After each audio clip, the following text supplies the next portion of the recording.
Hey everyone, welcome back to my channel. My name is Emily and I talk a lot about Salesforce.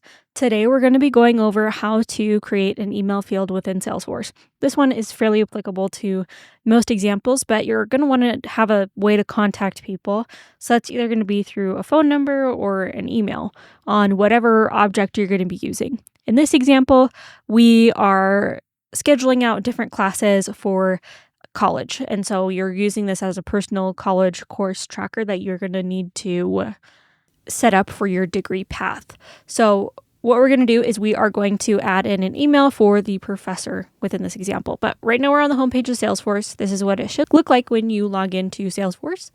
I am going to go up here to the gear icon and then go to setup. From here, we're going to go to the object manager and then go ahead and search for whichever object you want to create this email field for. But I'm just going to go to my object that I created for this example, which is class, then down to fields and relationships. Now to new. Awesome. And then scroll down. This is mostly in alphabetical order, but we're going to go to email and then click next.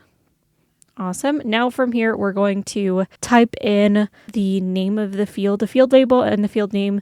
Pretty much the same thing. Field label is what it's going to look like from a user standpoint. And then the field name is the API name for the backend of Salesforce. So I'm just going to have this be professor email. Awesome. And it automatically created the field name. Anything that's red is going to be required for you to save. I'm not going to add a description or help text. Description is for explaining what this field is to other admins and to developers, anyone who works on the back end of it. And then help text is going to be for people on the front end to understand what to put into this field. There are a couple of different options that we have. It's required, has to be unique, and it has to have an external ID, or it is an external ID for a different system. This scenario does not lend itself to any of those, so I'm just going to leave it how it is. Go ahead and click next, which is going to take us into field level security. Now, field level security, this is just going to say, hey, these people with these permissions can't see it. They can only see it, but they can't edit it, or they can't see it at all. So that's based upon the profile here. The profile pretty much closely aligns itself with departments and what department your users are in. So you may want to have someone in the marketing department only be able to view this field. You don't want them to be able to edit it, or vice versa. Someone in the sales field shouldn't be seeing it or editing it. So you wouldn't have it for anyone. But I'm just going to leave this how it is because I'm just doing this for the tutorial here. Next is going to be adding it to the page layout, so making sure that you can see it on the front end of Salesforce. There are different reasons why you'd want to not have it on the page layout. If you had any numbers for orders that you didn't want some people to see, or if you had any external IDs that would just clutter up the space, then you wouldn't want to add it here, but that is not for this scenario. I'm going to click save here.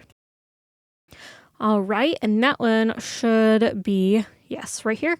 Good to go. Let's go ahead and go back to the front end of Salesforce and refresh it to just make sure that we see it. Now I'm going to go to that classes object. Awesome. And then go into my test one. I'm not seeing it right here. So maybe it's taking a little bit of time for the front end of Salesforce to catch up to the back end and all the changes that we've made. One thing that I would say is that it really depends on your servers and your specific instance of Salesforce. Sometimes it takes 15 to 30 minutes for changes to show up.